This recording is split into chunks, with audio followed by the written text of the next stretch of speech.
கடகராசிக்காரர்களுக்கெல்லாம் இந்த கடகராசிக்காரர்களுக்கு அடுத்த ஒரு மாதம் ஏப்ரல்லேருந்து உங்கள் ஆட்டத்தை மட்டும் பாருங்கள். அடுத்த ஒரு மாத பதிவு அதுக்கு தான் இப்போ சொல்ல வந்திருக்கேன். கடகராசிக்காரர்கள் அடுத்த ஒரு மாதம் நீங்கள் என்னெல்லாம் நீங்கள் வாழ்க்கையில் சாதிக்க போகிறீங்க. நண்பர்களே, ஒரு விஷயம் புரிந்து கொள்ளுங்கள். இதனால் வரைக்கும் உங்களை பாடாப்படுத்திட்டு இருந்த குரு பகவான் 12ஆம் இடத்துலேருந்து வக்கரம் பெற்றிருந்தார். 12ஆம் இடத்துலேருந்து அயன சயன ஸ்தானத்திலே வக்கரம் பெற்றிருந்த குரு பகவான் இப்பொழுது வக்கர நிவர்த்தி அடைகிறார். சந்தோஷம். அதனால் இது வரைக்கும் லோனே போடாமல் கம்பெனி ஓட்டின ஒரு ஆள், ஹெச்சிஎல் கம்பெனியுடைய த ஹெட். நான் உண்மையிலே டெய்லி அவருக்கு நான் பார்ப்பேன், அவரை நான் மதிக்கிறேன். எதுக்கு சொல்ல வரேன்னா, கடனில் ஓட்டலாம், that is not a matter. கடனே இல்லாமல் ஒருத்தர் ஓட்டுறாருன்னா அது எவ்வளோ பெரிய விஷயம். 25 வருடம் அந்த மாதிரி தான் நம்மளும் யோசிக்கணும். அது வரைக்கும் என் வாழ்க்கையில் என்னை ரொம்ப பாடாப்படுத்தின ஒரு ஆள் யாருன்னா இந்த சனி தான். சனி 8லேருந்து 9க்கு போகிறார். ரொம்ப மகிழ்ச்சி. இனியோட சனியை ஒழியுது அப்படிங்கிற மாதிரி, அப்பா நிம்மதிரா அப்படிங்கிற மாதிரி 8லிருந்து 9ஆம் இடத்திற்கு போகிறார். 9ஆம் இடமாகப்பட்ட பாக்கியஸ்தானத்திற்கு செல்கிறார். பாக்கியஸ்தானத்திற்கு சென்ற சனி பகவான் இனி நல்வாழ்க்கை தருகிறார். 9, 10, 11 பார்க்கிறார். 9லிருந்து 3 பார்க்கிறார், 6 பார்க்கிறார். இவரும் கடனை தான் பார்க்கிறார். அப்போ கடகராசிக்காரர்களுக்கு கடன் தீர்வதற்கு ஏதேனும் ஒரு ஆப்ஷன். ஸ்ரீமடம், உலகின் ஒரே விஸ்வரூப விஷ்ணு மாயா சாத்தன் மடம், ஜோதிட உலகின் சூப்பர் ஸ்டார் பிரம்மஸ்ரீ ராம்ஜி சுவாமிகள் அழைக்கிறார். ஸ்ரீமடம் வாங்க, சந்தோஷமா போங்க.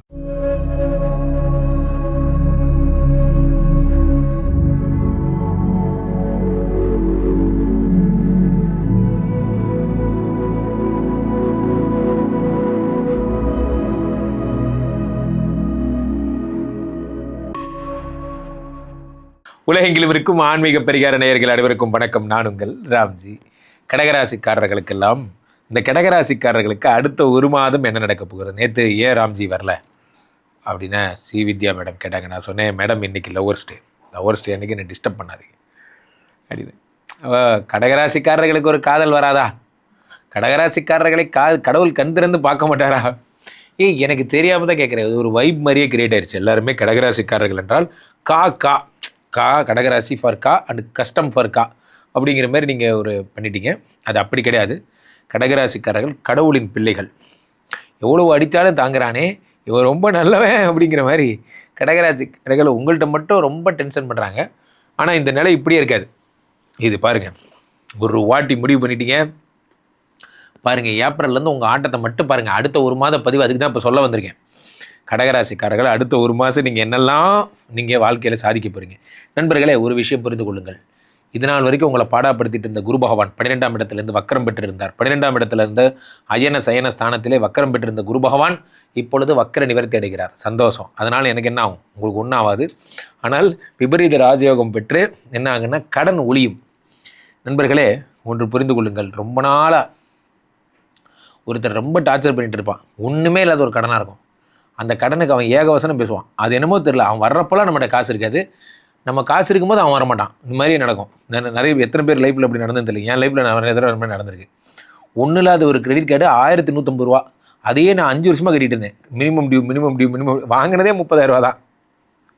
ஆனால் அது ஏன் கட்டுறோம், எது கட்டுறோன்னு நமக்கு தெரியாது. ஏதோ இந்த மாதம் ஒரு போனி பண்ணுற மாதிரி அந்த மாதம் வந்தோன்னே ஒரு மினிமம் டியூ கட்டி விட்டுருவோம். அந்த மாதிரி இந்த நாட்பட்ட கடன் சொல்கிறாங்கல்ல, அந்த கடன் தான் அடைய போகுது. நீங்கள் என்றைக்கு எதை ஃபோக்கஸ் பண்ணுறீங்களோ அது அதோட அந்த பிரச்சனை முடிஞ்சிடும். அந்த ஃபோக்கஸ்ங்கிறது நன்றாக புரிந்து கொள்ளுங்கள் நண்பர்களே. வாழ்க்கையில் நீங்கள் எதை ஃபோக்கஸ் பண்ணுறீங்களோ அது உங்கள் பக்கத்தில் வரும். நல்லா சாப்பிட்டீங்கன்னா தொப்பை வளரும். நிறையா படிச்சிங்கன்னா அறிவு வளரும்.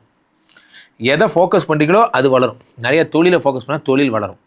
பிஸ்னஸை ஃபோக்கஸ் பண்ணால் அறிவு வளரும். அது மாதிரி இப்போ நீங்கள் என்ன பண்ணுவோம், கடனை ஃபோக்கஸ் பண்ணுறீங்க. இப்போ என்னது இது?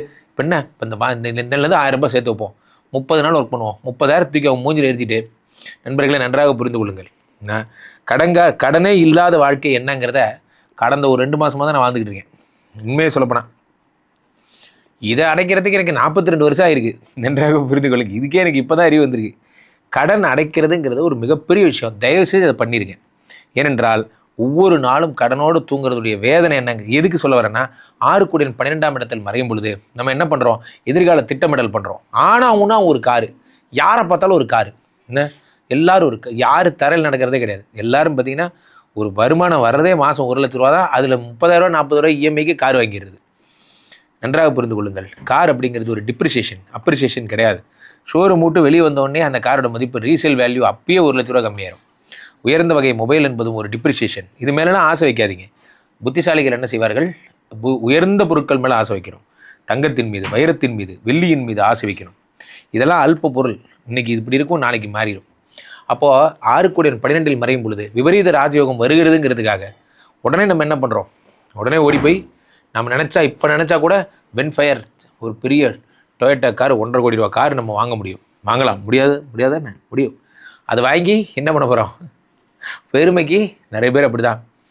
அப்போது 6 கோடியன் 12ஆம் இடத்தில் மறையும் பொழுது செய்யும் செலவுகளை தேர்ந்தெடுத்து செய்யுங்க, இல்லைன்னா செலவே பண்ணாமல் இருங்க. அடுத்ததாக உங்களுக்கு இந்த ஒரு மாதத்தில் இந்த அறிவு வரும், உங்களுக்கு கடனை அடைக்கணும் அப்படிங்கிற எண்ணம் வரும். 12ஆம் இடத்தில் இருக்கிற குரு பகவான் 4 பார்ப்பதால் வீடு மாடு மனை, உயர்கல்வி, உயர் பதவி. நம்ம செலவு பண்ணுற காசை நமக்காக ஏன் சேர்த்து வைக்கல? நம்ம ஏன் லேண்டு வாங்கலை? இன்னும் நிறைய பேர் ஹவுசிங்களே போடாமல் இருக்கான். இன்னும் நிறைய பேர் இன்னும் வீடே வாங்காமல் உட்காந்துருக்கான், இன்னும் க்யூவில் உட்காந்துருக்கான். அவனை பார்க்கும்போது ஆச்சரியமாக இருக்கும். ஏன்னா உங்களால் லைஃப்பை பற்றி பயமே இல்லைல்ல? எந்த பயமும் இல்லை. நான் வீடு வாங்கலை, லேண்டு வாங்கலை, எதுவுமே வாங்கலை. அப்போ நீங்கள் என்ன தான் சார் பண்ணுவீங்க சார்? அது இறைவனாக தருவார், இறைவனாக கொடுப்பார். 12ஆம் இடத்துலேருந்து 4ஆம் இடத்தை பார்க்கும் பொழுது உங்களுக்கென்று ஒரு சொத்து சேர்த்த முயற்சி செய்யுங்கள் நண்பர்களே. என்னைக்கு நீங்கள் முதல் சொத்தை நோக்கி ஒரு படி எடுத்து வைக்கிறீங்களோ அந்த சொத்து உங்களை நோக்கி 2 பங்கு எடுத்து நடந்து வரும். என் அனுபவத்தில் சொல்லுகிறேன். ஆனால் அதை நோக்கி நீங்கள் சேர்த்தணும்னு நினைக்கணும். என்றைக்குமே ஒன்று புரிஞ்சுக்கோங்க, எல்லாமே டஃப் தான். எல்லாமே உலகத்தில் யோசித்து பார்த்தா டஃப் தான். என்றைக்குமே நம்ம எதெல்லாம் அச்சீவ் பண்ணாங்களோ அவங்களோட கம்பேர் பண்ணோம். இவன் எப்படி வாங்கிட்டான் பாரு, எப்படிலாம் அச்சீவ் பண்ணிட்டான் பாரு. சிவநாடர் அவர்கள் சொல்லுவார்கள், நான் அவரை ரொம்ப ஃபாலோ பண்ணுவேன். சிவநாடர் அவர்கள் சொல்லுகிறார்கள், என் வாழ்க்கையில் 25 வருடம் வெறும் ஃப்ளாட்டில் 25 வருடம் வந்த வருமானத்தெல்லாம் எடுத்து சேமித்து வச்சு 25 வருஷம் கழிச்சு தான் நான் செலவு பண்ணேன். வியந்து பார்த்த மனிதன். அவரை பார்த்து நான் வியந்து பார்த்தேன். இது வரைக்கும் லோனே போடாமல் கம்பெனி ஓட்டின ஒரு ஆள், HCL கம்பெனியுடைய ஹெட்டு. நான் உண்மையிலே டெய்லி அவருக்கு நான் பார்ப்பேன். அவரை நான் மதிக்கிறேன். எதுக்கு சொல்ல வரேன்னா, கடனில் ஓட்டலாம், that is not a matter. கடனே இல்லாமல் ஒருத்தர் ஓட்டுறாருன்னா அது எவ்வளோ பெரிய விஷயம். 25 வருடம் அந்த மாதிரி தான் நம்மளும் யோசிக்கிறோம். காரணம் என்னவென்றால் 12 கூடியவன் விபரீத ராஜயோகம் பெறும் பொழுது வரும் வருமானத்தை சேமிக்க நீங்கள் பழக வேண்டும். அதுதான் முக்கியமான விஷயம். இந்த விழிப்புணர்வை குரு தருவார். 4ஆம் இடத்தை பார்க்கும்பொழுது இந்த நம்பிக்கை தருகிறார். சேமிப்பு அதிகமாகிறது. FD போடுங்க, RD போடுங்க, எதை வேணால் பண்ணுங்கள். ஆனால் அதை நீங்கள் ஃபோக்கஸ் பண்ணுங்கள். அடுத்ததாக மிக முக்கியமான விஷயமாக என்ன நடக்க போகிறேன், சனி பகவான் அஷ்டம சனி விலகப் போகிறது. அப்பாடா, ரொம்ப சந்தோஷம் சார். இது வரைக்கும் என் வாழ்க்கையில் என்னை ரொம்ப பாடாப்படுத்தின ஒரு ஆள் யாருன்னா இந்த சனி தான். சனி 8லேருந்து 9க்கு போகிறார். ரொம்ப மகிழ்ச்சி. இனியோட சனியை ஒழியுது அப்படிங்கிற மாதிரி, அப்பா நிம்மதிரா அப்படிங்கிற மாதிரி 8லிருந்து 9ஆம் இடத்திற்கு போகிறார். 9ஆம் இடமாகப்பட்ட பாக்கியஸ்தானத்திற்கு செல்கிறார். பாக்கியஸ்தானத்திற்கு சென்ற சனி பகவான் இனி நல்வாழ்க்கை தருகிறார். 9, 10, 11 பார்க்கிறார். 9லிருந்து 3 பார்க்கிறார், 6 பார்க்கிறார். இவரும் கடனை தான் பார்க்குறார். அப்போ கடகராசிக்காரர்களுக்கு கடன் தீர்வதற்கு ஏதேனும் ஒரு ஆப்ஷன். நம்ம நினச்சிட்டு இருப்போம், நண்பரே சார் எனக்கு எப்படி சார் கடன் அடையும்? நான் மாதம் 20,000 சம்பாதிக்கிறேன், 30,000 சம்பாதிக்கிறேன், இதை வச்சு என் கடனை நான் என்ன கிடைக்கிறது? ஒன்று நான் வேறு வேலைக்கு போகணும், அதுக்கு எனக்கு டைம் இல்லை. இந்த வேலையை எனக்கு கரெக்டாக இருக்குது, அப்போ நான் வேறு என்ன தான் செய்கிறது? அப்போ இன்னும் வருந்தி கஷ்டப்படணும். இந்த வேலை நேரம் முடிஞ்சதுக்கப்புறம் மேற்கொண்டிருக்கிற நேரம். நண்பர்களை, என் வாழ்க்கையில் நான் நடந்ததை சொல்கிறேன். என் வாழ்க்கையில் 20 வருஷம் நான் ஜென்ரல் ஷிஃப்ட்டில் இருந்த பொழுது எனக்கு கடன் அதிகமானது போது மேனேஜ்மெண்ட்டில் கால் விழுந்து கேட்டு ஃபஸ்ட் ஷிஃப்டாக மாற்றி கொண்டு 3:30 மணிக்கெல்லாம் கிளம்பி அதுக்கப்புறம் வீட்டுக்கு வந்து கிடைச்ச மீதி 5 மணிலேருந்து 10 மணி வரைக்கும் வேலை செஞ்சு கடன் அடைச்சோம். நன்றாக புரிந்து கொள்ளுங்கள். முடியாதுன்னு ஒன்று கிடையாது. நீங்கள் இருக்கிற வேலை நேரத்தை நீங்கள் தான் மாற்றிக்கணும். சார் நான் விடிகாத்தால் 4 மணி கூட வந்துடுறேன், ஆனால் மதியானம் 2 மணிக்கு என்ன விட்டுருங்க, நான் போய் வேறு வேலை பார்க்கணும்னு சொன்னீங்கன்னா management is ready to support. ஆனால் நம்ம அதை கடைசி வரைக்கும் கேட்கவே மாட்டோம். கடைசி வரைக்கும் நம்ம என்ன பண்ணுவோம், இதே 5 மணி பஸ்லேயே போவோம், இதே 8 மணிக்கே வீட்டுக்கு போவோம். இந்த ஜென்மத்தில் கடன் நமக்கு அடைய போகிறதில்ல. அடைக்கணும்னு நீங்கள் நினச்சிங்கன்னா ஷிஃப்ட் பேட்டர்னை ஈஸியாக மாற்றலாம், ஷிஃப்ட் சேஞ்ச் ஈஸியாக பண்ணலாம். எதற்கு சொல்ல வரேன்னா, கடகராசிக்காரர்கள் உங்களுடைய கடனை சீரியஸாக நீங்கள் அடைக்கணும்னு நினச்சிங்கன்னா நன்றாக புரிந்துக்கொள்ளுங்க. ஒரு விஷயத்தை சீரியஸாக பண்ணுறதுங்கிறது வேறு, சும்மா பண்ணுறதுங்கிறது வேறு. நீங்கள் சீரியஸாக பண்ணணும்னு நீங்கள் நினச்சிங்கன்னா நீங்கள் நினச்சா உங்கள் ஜாபை மாற்றலாம், டைமை மாற்றலாம், ஸ்லீப்பை மாற்றலாம், எல்லாம் மாற்றலாம். ஆனால் நீங்கள் மாற்றுவதில்லை. ஆக இந்த மாதம் நீங்கள் உங்கள் லைஃப் ஸ்டைலை சேஞ்ச் பண்ண போகிறீங்க, வாழ்க்கை முறையை மாற்ற போகிறீங்க, கடன் அடைக்க போகிறீங்க. கேள்விப்பட்டுக்கு இந்த 2 நம்பரை கூப்பிடுங்க, உங்களுடைய சொந்த ஜாதகத்தை பார்த்து கொள்ளுங்கள். உலக புகழ் வாய்ந்த நமது விஸ்வரூப விஷ்ணுமாயா எழுந்தரில் இருக்கக்கூடிய புனிதமான இந்த ஸ்ரீமடத்திலே தினசரி நடக்கின்ற விஷ்ணுமாயா ஹோமங்களில் கலந்து கொள்ளுங்கள். ராம்ஜி சுவாமிகள் என்னுடைய இன்ஸ்டா பேஜை தயவுசெய்து ஃபாலோ பண்ணுங்கள். தினமும் அதில் பதிவுகள்லாம் பாருங்கள். மீண்டும் ஒரு நல்ல பதிவில் சந்திப்போம். நன்றி, வணக்கம். இங்கே ஸ்தாபிதம் செய்யப்படுகிறார் விஷ்ணுமாயா. அது தமிழ்நாட்டில் இங்கே போரூர் கார்டன் ஃபேஸ்ட் உள்ள ஸ்ரீமடத்தில் மட்டும்தான் இருக்கிறது. வேற எங்கேயும் இவருக்கு ஆலயங்கள் கிடையாது. நம்மளுடைய வேலை இல்லை, குழந்தை இல்லை, நமக்குடைய எதிர்காலம் கேள்விக்குறியாக இருக்குது, கள்ளத்தொடர்பு, ஏமாற்றம், துரோகம் போன்ற பிரச்சனைகளுக்காக ஸ்பெசிஃபிக்காக பண்ணுற ஒரு ஹோமம்.